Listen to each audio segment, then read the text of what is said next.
ඒ බන් හන්දියේ හිටපු බොළු පැටව දෙන්න. වාහනයකින් අප්පන් ගිහිල්ලා බණීගේ. හුන් දෙන්නද මේ ඊයා මහ පාරිවද්දකාරයෝ.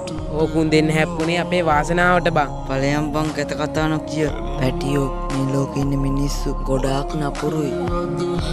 උන් දෙන්නට මං පට්ට ආදරේ බං. උන් දෙන්නත් එහෙම.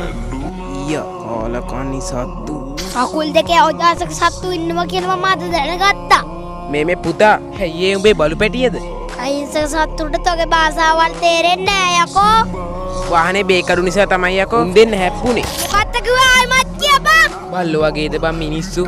ඕකුන් කොහොම මැරිලා යන සත්තුනේ. කටව ආපසක් කිලියා. ඒ පැටන්ගේ අම්මයාව එන වෙද්දි. උඹල කියන්නේ මා අසාධාරණ වචන.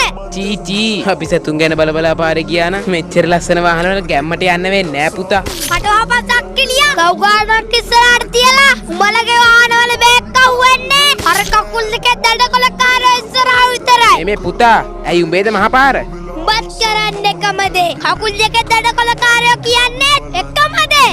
උංග ගෙට්ටවත් තාම බැරි වුණා. මහපාරේ අප්පා යන සතුන් වෙනුවෙන් හරියම නීතියක් හදන්න. බලාපෑකරවට ඉන්න විදියේ බලපටව දෙන්න. උඹ සේරුම් මාසක් කිලි මිනිස්සු. උඹට මම එකපාරක් කිව්වා හරිද? අහිංසක සත්තුර නිදාසේ උස්ම ගන්න බැරි. තොපි වගේ ජරා මිනිස්සු නිසා අපි හැමෝගෙම හරි සාක්ෂිය මේ. නිදාසේ උස්ම ගන්න බොට්ට වගේම අනිතම වීදි සතට්ටුමයි තියෙනවා. මොකද්ද කිව්වේ ආයිමත් කියපන්.